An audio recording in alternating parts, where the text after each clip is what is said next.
신자와 성도는 구분되어 있습니다. 조금 달라요. 신자는 그냥 교회에 나가서 그러니까 교회의 어떤 종교 생활이든 어쨌든 그 교회에 등록해서 다니겠다라고 하는 분을 저는 신자라고 믿겠다고 마음먹은 걸 신자라고 생각한다면, 그중에 진짜 믿음을 가지고 성령이 역사해서 하나님께서 인정한 사람을 저는 성도라 그래요. 그래서 성령의 역사가 있어야 되는 줄로 믿습니다. 그래야만 우리가 진정으로 하나님의 은혜 속에서 하나님이 함께하는 성도가 되어지고, 또 그 성도는 하나님으로부터 진정으로 기도하면 응답받을 수 있는 자격도 있습니다. 근데 제가 이렇게 교회 다니는 신자들을 보면 큰 교회에 좀 숨으려고 하는 신자들이 많아요. 이게 지금 좀 서론에서 좀 다루려고 하거든요. 좀 우리처럼 작은 교회는 잘 안 올라 그래요. 여러분, 그 김장한 목사님 그 심호하시는 교회가 저 수원에 좀 서수원 부근에 있는데, 거기는 어떻게 교회가 되어 있냐 그러면 큰 연합 안에 여러 개 교회가 있어요. 뭐 1교회, 2교회가 있어요. 무슨 얘기냐 그러면 그 안에 한 120명, 한 150명 정도까지만 이제 교회를 형성하게 만들어요. 그러면은 9시에 드리는 1교회가 있으면 또 다른 장소에는 또 9시에 드리는 또 뭐 5교회가 있습니다. 그러면 11시에 드리는 몇 교회가 있는, 이거는 1부, 2부가 아니라 교회가 다른 거예요. 그래서 어떻게 하느냐? 숨지 말라고. 거기 오면 뭐죠? 한 150명, 200명 이하 되면 사실 좀 숨기가 어렵거든요. 근데 한 1000명 가까이, 한 500명 넘어서 1000명 가까이, 2000명, 이렇게 10,000명 되는 교회는 표도 없어요. 어떨 때는 외롭기도 합니다. 왜냐하면 그냥 내 한 사람 아무것도 안 하고 가만히 있으면 그냥 나 어느 교회 다녀, 큰 교회 다녀. 그런데 뭐요? 잘 몰라. 다 그렇게 자기를 다 감출 수 있는 그런 교회를 다니는 경우들이 꽤 많거든요. 그래서 저희 교회처럼 작은 교회보다는 큰 교회를 주로 많이 선호합니다. 근데 사실은 이런 교회가 이런 신자들이 어떠냐면 가나안 신자들만큼 위험한 신자예요. 여러분, 가나안 신자 들어보셨습니까? 가나안이라는 단어를 거꾸로 해보십시오. 이렇게 가나안만 뭐랍니까? 안 나가. 교회 안 나가는 신자. 그걸 뭐라 한다고요? 일명 우리 한국 교회가 이름을 지었어요. 뭐라고? 가나안 신자라고. 가나안 교인이라고 이름을 지었어요. 이런 분들이 사실은 뭐죠? 교회 안 나가고 그냥 인터넷으로 예배를 드리고 혼자서 그냥 예배를 드리는, 그래서 그런 식의, 나는 하나님은 믿는데 교회는 싫다, 이런 분들이 꽤 있어요. 그건 참 목사인 제가 어쩌면 잘못이라고 생각하고 갱신해야 되고 더 좋은 교회를 만들어야 되겠죠. 근데 그 가나안 신자, 가나안 교인만큼 위험한 사람이 누구다고요? 큰 교회에 숨어버리는 사람. 그냥 신앙생활 하게끔, 교회는 안 나갈 수 없으니까 나 노터치 원해요. 너 좀 알아주지 않으면 좋겠고, 난 내가 필요한 사람들만 몇 사람 알고 그 속에서 그냥 신앙생활 했으면 좋겠다는 사람이 가나안 신자들만큼 위험한 신자들인 거예요. 왜? 이유가 뭐냐? 그게 이제 큰 교회에서 조용히 신앙생활 하고 싶은 신자들이기 때문에 그래요. 그러니까 자신이 받고 싶어하는 은혜를 자신의 방식대로 받고, 또 헌신은 가능하면 안 하고. 왜? 헌신이 나쁜 건 아닌데 헌신하다 보니까 시험 들고, 헌신하다 보니까 교회의 좀 이상한 모습을 보게 되니까 그게 싫어서 안 하고 싶어서 그냥 큰 교회에서 좀 조용히 이름도 없이 빛도 없이 그냥 다니고 싶은 사람들이 꽤 많아요. 지금도 큰 교회에 가 있는 사람들 보면 그렇게 그냥 난 몰라줘도 돼요라고 하는 분들이 꽤 있어요. 조금 일을 하려고 하면 이제 외로워요. 그러면 이제 다시 이제 그 교회에서 나오는 경우들이 좀 있고, 또 나오면 또 힘들면 다시 또 큰 교회를 또 가는 경우들이 좀 있기도 하거든요. 근데 이제 핵심이 뭐냐 그러면 갱신하지 않으려는 신자들. 갱신하지 않으려는. 이게 어떤 얘기냐 그러면, 우리가 보통 일반적으로 다 맞다는 건 아닙니다. 일반적으로 결혼을 하면 좀 어른이 된다 그래요. 왜냐 그러면 배우자를 품어야 되잖아요. 배우자의 성향과 내가 다른 것들이 맞춰져야 돼요. 오죽했으면 불신자들이 말입니다. 과거의 왼수가, 전생의 왼수가 부부가 되는갑다라고 할 정도로 뭐요? 이 부부가 안 맞는 경우들이 많다는 거예요. 우린 전생을 안 믿잖아요. 틀린 거죠. 하나님이 이유가 있어서 부부를 만들어 놨고 나와 다르기 때문에 부부가 되고 그 사람을 맞추면서 내가 갱신하라고 부부가 있는 건데 갱신하기 싫은 거죠. 바뀌게 싫은 거죠. 근데 부부는 아니면 깨어질 수 있잖아요. 그런데 자식은 또 안 돼. 그래서 두 번째, 자식을 낳으면 진짜 어른인 것이. 왜죠? 저희 아내가 남편은 도저히 마음에 안 들어 버릴 수 있습니다. 저를. 근데 저희 아내가 자식은 못 버리는 거예요. 왜 못 버리죠? 자식이니까. 제가 저희 아내하고 이혼을 해서 남이라도 자식은 남이 될 수가 없잖아요. 그렇지 않습니까? 그렇죠? 그러니까 자식을 품는다는 건 정말 어려운 거예요. 이해 안 되는 자녀를 품고 그 자녀를 이해하는 중에 제가 뭐합니까? 맞춰주고 갱신하고 넘어서는 거예요. 그럼 교회도 마찬가지인 거예요. 여러분이 다니는 이 교회에 일단 여러분들이 목사를 맞추잖아요. 그렇죠? 조금 성질 있는 목사를 맞추잖아요. 그러면서 여러분 갱신을 하는 겁니다. 그리고 또 뭐죠? 성도들끼리 같이 일하면서 또 뭐요? 갱신을 하는 거예요. 사실은 우리가 교회가 존재하는 이유를 모르고 공동체의 축복을 모르면 사실은 잘 안 되는 거예요. 교회는요, 하나님의 말씀으로 우리가 확립되는 겁니다. 계속 은혜를 받는 거죠. 은혜에 대한 이야기를 나올 건데, 그럼 그 속에서 내가 뭐냐? 치유되고 회복이 되는 거예요. 그러면서 이제 뭐냐? 더 나은 방향으로 성화시켜 나가는 거예요. 과거의 나의 잘못된 체질, 잘못된 신앙관을 바꿔서 하나님이 원하시는 쪽으로 자꾸 한 걸음 한 걸음 나아가는 거죠. 그러면서 이제 뭐냐? 내 눈에 보여요. 뭐가 보입니까? 이 교회는 말이라 좀 청소하는 사람이 없네. 그럼 그 말은 무슨 말입니까? 나보고 하라는 거구나 이 생각이 드는데 뭐지? 목사님, 이게 왜 청소를 아무도 안 해요? 이제 이렇게 나오는 거죠. 뭐 이런 식의 어찌 보면 이 교회가 있는 이유가 부족한 것들을 하라고 주신 건데 제가 사실은 청년으로 열심히 봉사를 하다가 그 교회 전도사가 됐어요. 가까이 딱 이제 목사님을 모셔보니까 목사님 이런 분이네 이 생각이 들면서 시험이 딱 들라는 거예요. 그런데 딱 하나님 그때 마음을 주신 거예요. 야, 너는 목사 되면은 너 보고 시험 될 사람 없겠어? 내가 그걸 왜 보여주겠어? 저 목사님을 도우라고 너한테 그걸 보여주고 너한테 재능을 준 건데 뭘 그걸 목사님이 그게 안 된다고 불평하냐? 지금 저한테 말씀 주더라고요. 그때부터 제가 목사님이 안 되는 일을 지금 합니다. 어제도 그 목사님 전화가 왔어요. 지금도 저한테 하목사 이러면서 말을 놔요.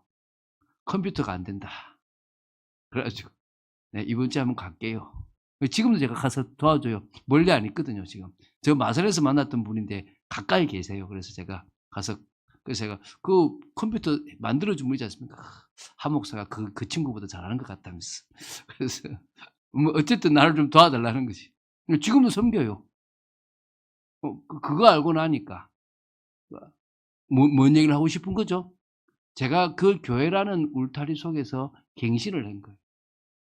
갱신을 하고 나니까 살아남은 거죠. 그래서 저는 뭐가 됐느냐? 신자로 남아있는, 교인으로 남아있는 게 아니라 성도로 간 거예요. 할렐루야. 여러분, 성도는 숨지 않아요. 성도는 시험 들지 않아요. 성도는요, 은혜를 알기 때문에 모든 상황 속에서 바뀌어져 갑니다. 여러분, 교인, 신자가 되지 마시고 성령의 역사가 있는 성도가 되시길 예수님 축원드립니다. 그래서 우리는 성도가 되기 위해서 도와드립니다.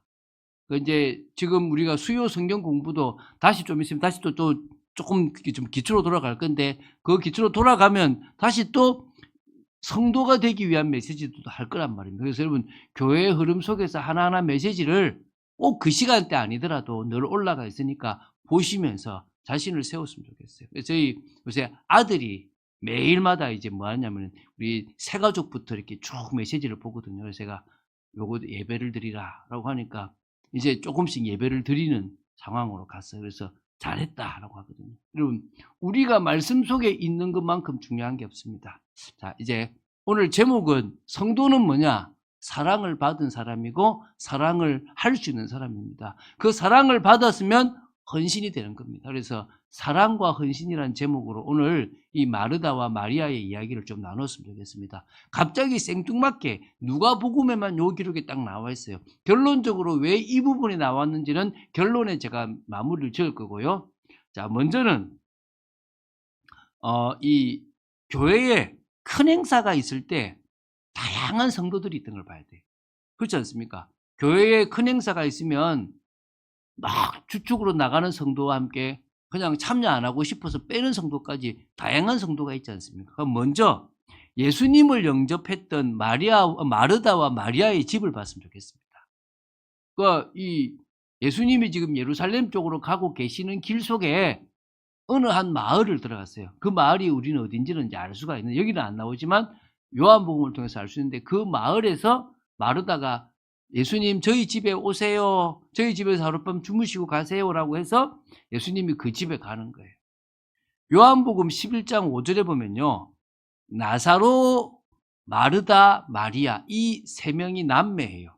나사로가 오빠라고 보시면 되고, 마르다가 둘째고 마리아가 셋째. 이 세 명이 남매인데 예수님께서 그 남매를 사랑하셨대요.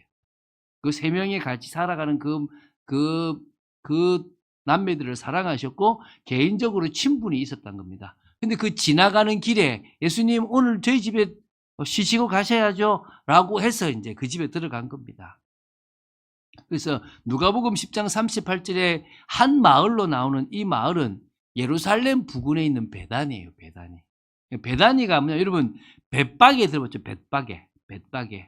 벳바게와 베다니는 사실은 같은 의미가 있어요. 뭐냐면 벳은 뭐냐면 그러니까 이거 베이트라고 하는 집을 말해요. 집.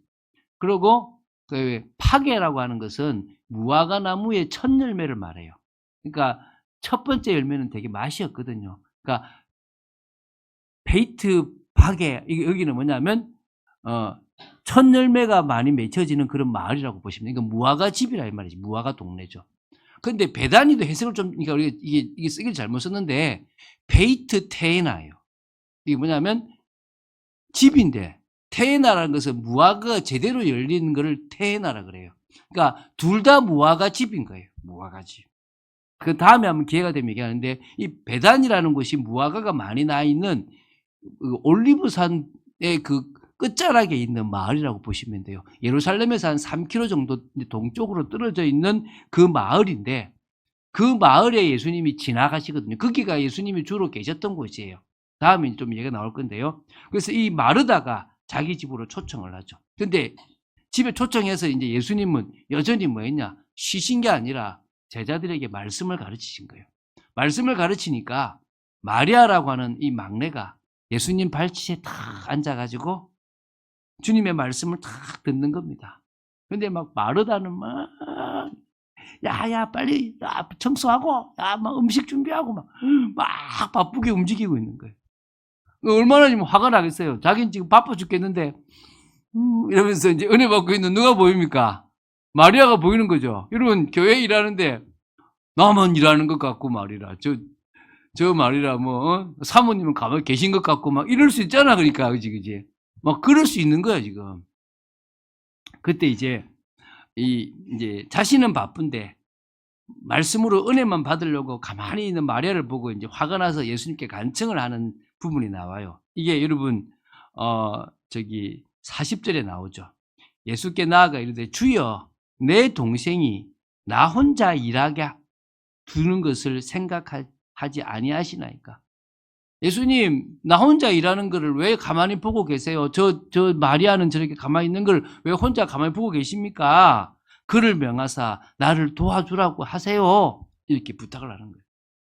좀 일 좀 하라고 좀 하세요. 좀 제발. 응? 주님이 오셔가지고 지금 할 일이 얼마나 많고 손님들이 얼마나 많고 제자만 12명이고 뭐 따라오는 사람이 얼마나 많은데 저 지금 앉아가지고 가만히 있기만 하고 말이야 막 화가 난 거지. 한마디로 말하면 이제 그렇잖아요. 누굴 시키겠습니까? 제가 바쁜데 성도님도 일 안 하면 제가 누구를 재촉하겠습니까? 사모를 빨리 막 이러겠죠. 제가 한번 그런 식이라고 보시면 되겠죠. 한마디로 말하면. 자, 그러면 요까지 요 뒤에 얘기는 좀 이따 나누고. 자, 그럼 두 번째. 자, 참빛교회에 큰 행사가 진행된다면 어떻겠습니까? 우리 교회 행사할 때면 어떠죠? 일단은 여자 우리 성도님들이 모여서 뭐 합니까? 음식은 뭐 준비하지? 간식은 뭐 하고? 뭐 선물을 준비해야 되나? 청소해야 되나? 뭐 몇 명이 오는 거?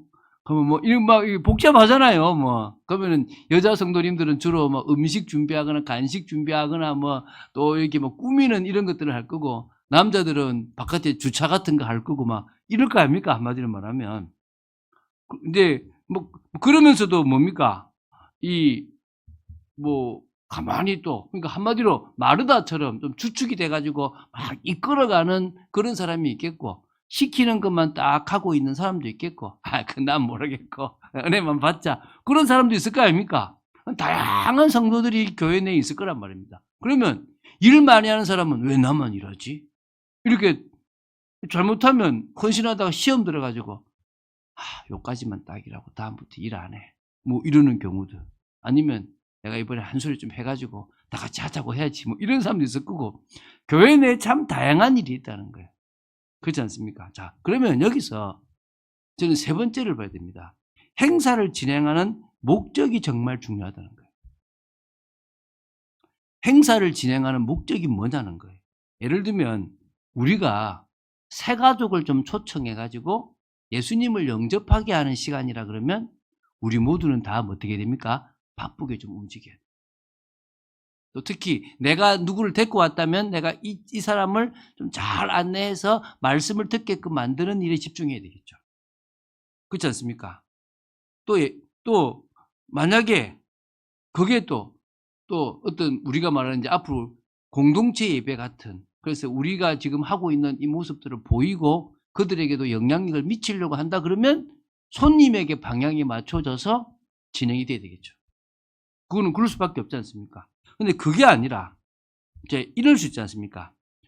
중직자를 세우는 자리라고 한다면, 예를 들면 임직식이라는 거죠. 그렇죠, 그죠? 그러면은 이거는 주인공이 누굽니까? 중직자겠죠.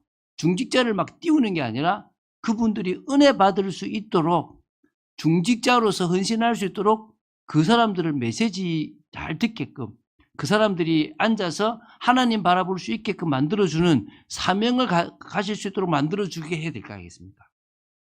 근데 그게 아니라 어떤 중요한 메신저를 모시고 우리가 진짜 은혜 받는 집회를 한다 그러면 그 누구를 위한 시간입니까? 자신을 위한 시간이에요. 이 시간만큼은 뭐 해야 되는 겁니까? 나는 일도 해야 되겠지만 은혜 받는 일에 나는 집중한다. 지금 이해가 되십니까?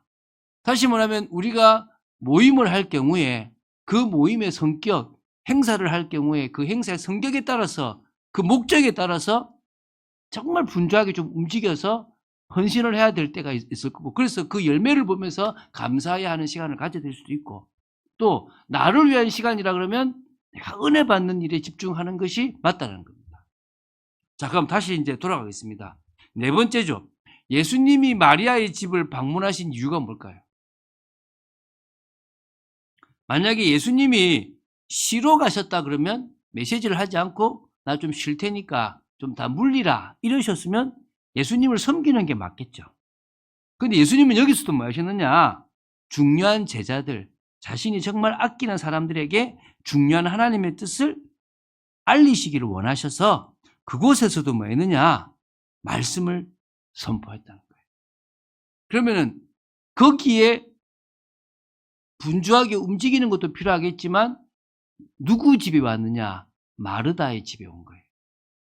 그러면 다른 사람은 몰라도 예수님께서 이 집에 왔다는 것은 나사로와 마르다와 마리아에게 주시고 싶은 뭐가 있다는 거죠? 메시지가 있다는 거예요. 여러분, 이걸 봐야 되는 거예요. 물론 그런 자리라고 해도 우리가 손님을 초대했으니까 분주하게 움직여야 되는 것은 마땅할 겁니다. 음식도 준비해야 되겠고 잠자리도 준비해야 되겠고 쉴 만한 공간도 만들어야 되는 것은 당연한 겁니다. 그러나 그것보다 더 중요한 것은, 그건 좀 불편하더라도 예수님께서 우리 집에 오셔서 우리에게 주시는 메시지가 뭔가를 봐야 되는 거예요. 자, 이거에 대해서 이제 결국은 예수님께서 뭐라고 말씀하십니까? 자, 주께서 저기 보면 41절에 대답하여 이르시되 마르다야 마르다야 네가 많은 일로 염려하고 근심하나. 그래, 네가 진짜 많은 일을 하고 그것 때문에 염려도 하고 근심하는 것처럼 보인다. 그러나 몇 가지만 하든지 아니면 한 가지만 해도 된다. 너무 그것에 매이지 마라. 마리아는 이 좋은 편을 택하였으니 빼앗기지 않을 것이다. 은혜 받는 게 무조건 맞다가 아니라 마리아는 예수님이 이곳에 왜 왔는지를 안 거예요. 그 증거가 있어요. 그 증거가 뭐냐 그러면 이게 이제 나중에 뒤에 나오는데요. 요한복음 12장에 나와요. 요한복음 12장에 나오는데 어떤 내용이냐 그러면 12장 1절부터 8절입니다. 예수님의 발에 향유를 부어요. 누가요? 마리아가. 자, 그곳에서 마리아는 뭘 들었겠습니까?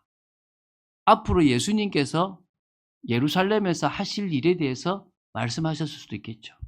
그러므로 말미암아 자기는 뭐가 된 겁니까? 하나님을 위해서 뭘 해야 될지를 안 거예요. 주님 앞에. 그거를 자기가 가지고 있는 귀한 향유를 깨게 되는 거예요. 그럼 지금 내가 주님 앞에 쓰임 받는 것도 중요하겠지만 하나님의 뜻을 알면 진짜 하나님이 원하시는 일에 나의 인생을 드릴 수 있는 거예요. 우리는 그것 때문에 은혜 받는 거예요. 그것 때문에 우리가 성경책을 보고 말씀을 보는 거예요. 믿습니까? 그래서 마리아가 맞고 마르다는 틀렸다 이게 아닙니다. 이해되시죠? 마르다도 그 일을 해도 돼요. 그러나 정말 중요한 것은 주님이 무엇 때문에 우리 집에 와셨을까?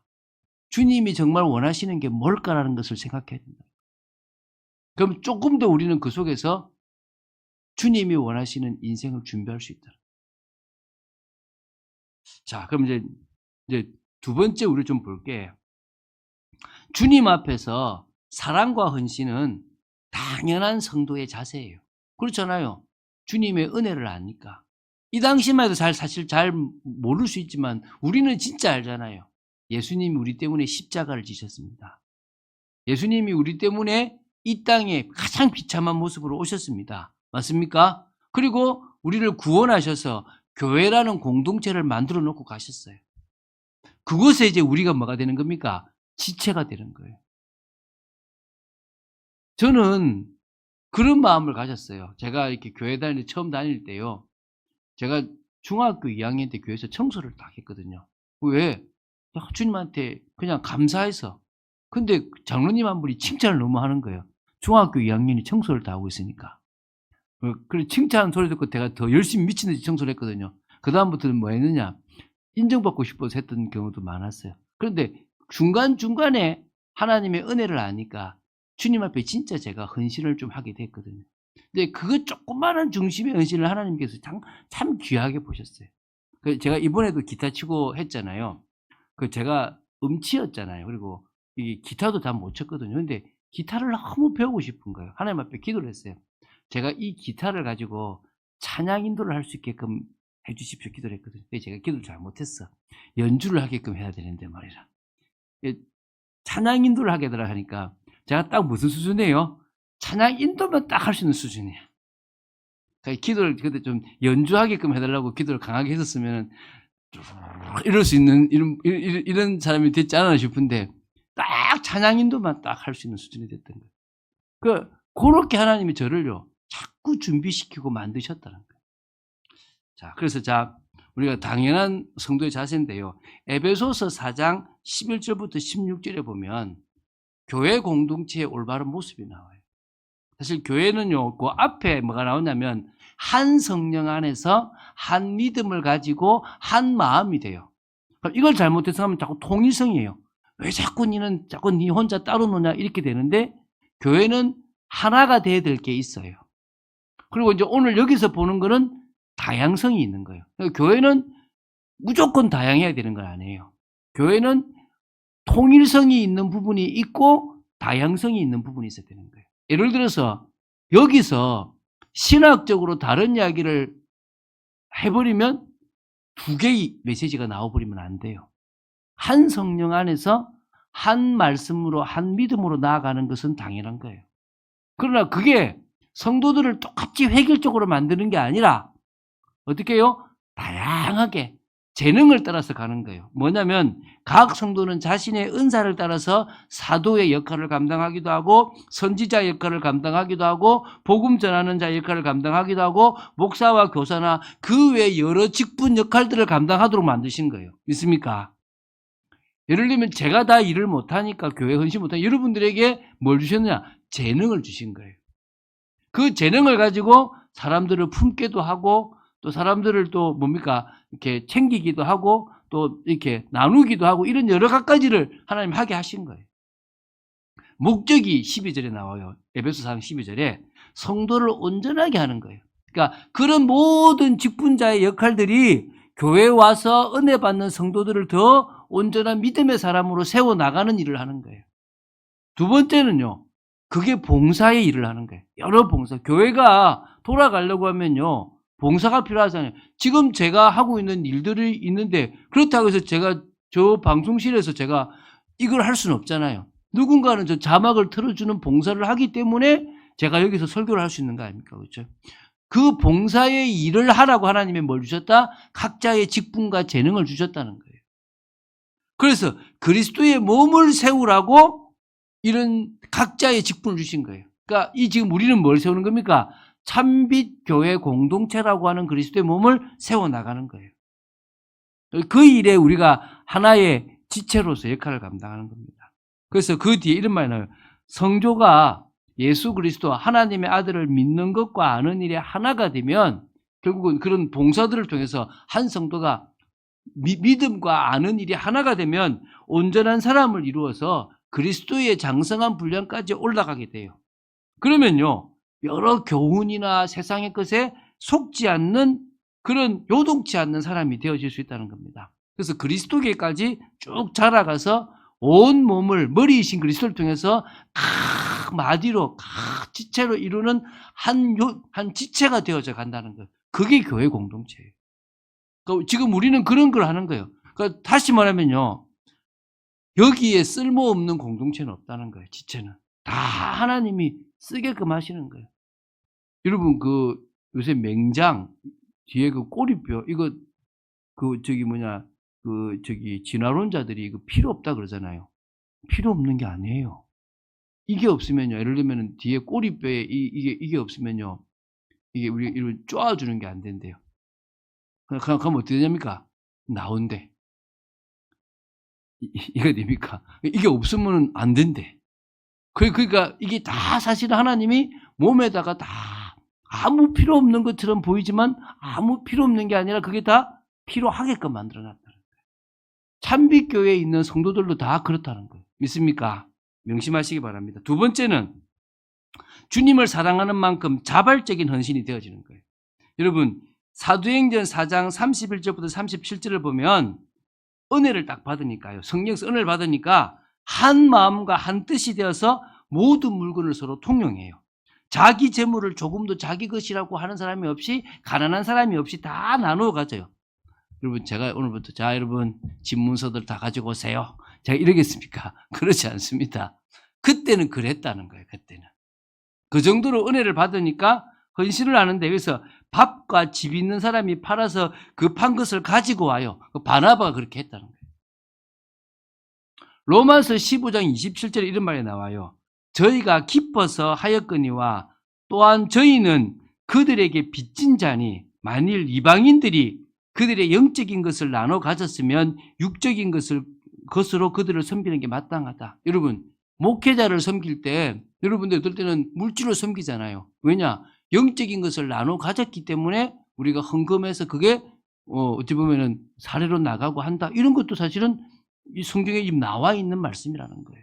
우리가 어찌 보면은 영적인 은혜를 받았기 때문에 우리가 가지고 있는 육체적인 몸으로 물질로 우리가 헌신한다라는 게 있는 거죠. 로마서 12장 1절 2절에도 어떤 말씀이 있냐 그러면 우리의 몸을 하나님이 기뻐하시는 거룩한 산 제물로 드리라. 영적 예배다. 이 세대를 본받지 말고 마음을 새롭게 함으로 변화를 받아서 하나님의 선하시고 기뻐하시고 온전하신 뜻이 무엇인지 분별하라는 거예요. 좀 길어졌으니까 넘어가겠습니다. 그래서 우리는 은혜를 받아야 참 헌신이 될 수 있어요. 할렐루야. 그러니까 은혜를 받아야만 주님이 기뻐하시는 헌신이 되어지는 겁니다. 믿습니까? 그래서 결국은 주님이 기뻐하시는 헌신을 하는 게 중요한 거예요. 자, 그럼 여기서 먼저 은혜를 받는다는 것에 대해서 오해를 얘기합시다. 은혜를 받는다는 것. 무슨 오해겠습니까? 은혜를 받는다는 것에 대한 오해가 첫 번째 나올 건데요. 자, 은혜를 받는 것은 편한 거다라고 생각되는 경우가 있어요. 내가 편해야 돼. 땡입니다. 은혜는 환경 속에서도 평안함이 찾아올 만큼인 거지 나를 편하게 하는 게 아니에요. 은혜는 내가 원하는 걸 듣는 게 아닌 거예요. 자, 예를 들어 볼게요. 힘들더라도 은혜가 있으면 평안한데요. 저 북한의 성도들, 지하교회 성도들이 있어요. 지하교회 성도들은 은혜를 받잖아요. 그럼 은혜를 받는다고 해서 그분들이 편하게 예수 믿습니까? 그럼 그분들은 어떻게 은혜를 받겠습니까? 여전히 공산당이 자기들 핍박하고 감시하는데 뭐죠? 말씀을 들으면서 뭘 가지게 되죠? 소망. 그래, 내가 이 땅에서 고난 당해봤자 100년도 안 된다. 나에게는 뭐가 있다? 영원한 집이 있다. 그리고 내가 여기서 기도를 심는 이 시간이 다시 이 북한 땅에 다시 하나님이 은혜를 주실 시간표가 있을 것이다 라고 믿고 기도하는 거예요. 뭘 들으면서요? 말씀을 들으면서. 할렐루야. 여러분, 은혜라는 게 뭔지 이해되십니까? 내 편한 게 아니고 내가 원하는 게 아니에요. 북한에 있는 성도들을 생각해 보면 그 사람들은 어떻게 말씀으로 은혜를 받겠습니까? 그래서 은혜를 받는다는 것은 내 기분을 만족시키거나 내 필요한 말씀을 받아가지고 응답이다. 그냥 마치 맞아진 거고 진짜 은혜는 뭐죠? 왜 이런 환경을 주셨을까? 왜 이런 문제를 주셨을까? 아, 하나님은 이런 분이구나. 내가 이런 인생을 살아가야 되겠구나 라는 것에 답나는 거예요. 믿습니까? 그게 은혜예요. 자, 그러면 은혜를 받은 성도가 참 헌신을 하죠. 이 두 번째입니다. 여러분, 은혜는 분명히 하나님의 뜻을 아는 것이고 은혜를 받으면 하나님의 뜻에 맞는 헌신이 됩니다. 맞습니까? 이게 지금 두 번째거든요. 그래서 은혜를 받으면 성도의 참 헌신이 됩니다. 예, 넘겨주세요. 성도의 뭐가 된다고요? 참 헌신이 된다는 거예요. 자, 그러면 아까 얘기했죠. 다시 마르다와 마리아로 갑시다. 마르다는 은혜를 받았는데 다음 달라진 거 없어요. 심지어 예수님께서 나사로가 죽었을 때 나는 부활이고 생명이다 라고 얘기할 때 예, 우리도 죽으면 부활될 걸로 압니다. 이 정도 수준이에요. 그런데 마리아는 어떻게 됐죠? 그 값비싼 향유를 부었어요. 값비싼 걸 드렸다는 게 중요한 게 아니라 저분은 우리 때문에 죽으실 거야를 안 거예요. 누가 알았다는 거예요? 마리아가. 그래서 예수님 말씀하셨어요.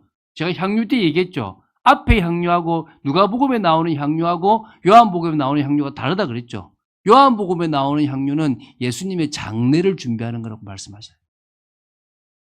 그러니까 다시 말하면 예수님의 십자가를 준비하는 그 향유를 누구 발에 부었단 말입니까? 예수님의 발에. 누가? 마리아가. 그게 예수님이 기뻐하시는 참 헌신이라는 거예요. 믿습니까? 아직 멀었습니다. 아직. 그럼 이제 또, 여러분, 은혜를 받았던 스데반은 어땠습니까? 여러분, 스데반 얘기를 또 해보겠습니다. 6장, 7장에 나오죠. 스데반은요, 회당에 가서, 그것도 다민족이 있는 회당에 가가지고 복음을 전하는데 조금 약하게 전하면 자기는 안 죽을 수도 있어요. 그런데 아주 원색적인 복음을 전합니다. 돌 맞아 죽어요. 지금 내가 이곳에서 원색적인 복음을 전함으로 말미암아 이 복음이 어떻게 된다? 예루살렘, 유다를 넘어서 사마리아 땅끝까지 확산돼야 된다. 나는 그 일에 쓰임받는다를 알고 쓰임받았어요. 믿습니까? 그러니까 스데반은 알았다는 거예요. 뭘 알았다는 겁니까? 지금 자기가 이곳에서 순교하는 것이 복음이 확산되는 거라는 걸 안 거예요.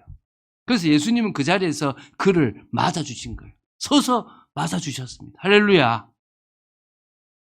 여러분, 바울도요. 은혜를 받으니까 이방인과 임금들과 이스라엘 백성들을 위한 그릇이라는 것으로 준비된 거예요. 할렐루야. 안다는 거예요. 여러분 진짜 은혜 받으면 하나님이 나를 향한 계획을 안다는 거예요. 그걸 내일부터 보자는 거예요. 뭐 했어요? 집중해서. 그렇게 자신이 은혜를 받아서 일평생 뭐 해야 되는지를 알았던 사람들을 보자는 거예요. 그래서 여러분 주님이 기뻐하시는 헌신이 무엇입니까? 여호와의 이름이 높아지는 것, 여호와의 나라, 하나님의 나라가 임하는 것, 하나님의 뜻을 위한 헌신입니다. 믿습니까? 여러분 다른 거 말고 그분의 이름과 그분의 나라와 그분의 뜻을 향한 헌신이 되어지길 바랍니다.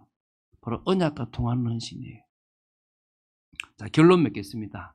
자, 우리가 지금 요 앞에 누구 얘기를 했냐 그러면 선한 사마리아 이야기를 했던 부분이 나와요. 그리고 이어서 지금 뭐가 나오죠? 마르다와 마리아에게 나와요. 자, 율법의 계명의 핵심은 사랑이죠. 그 사랑은 무슨 사랑? 하나님 사랑, 또 무슨 사랑? 이웃 사랑. 근데 이 누가는 그 서기관의 질문에 따라서 뭐부터 얘기했습니까?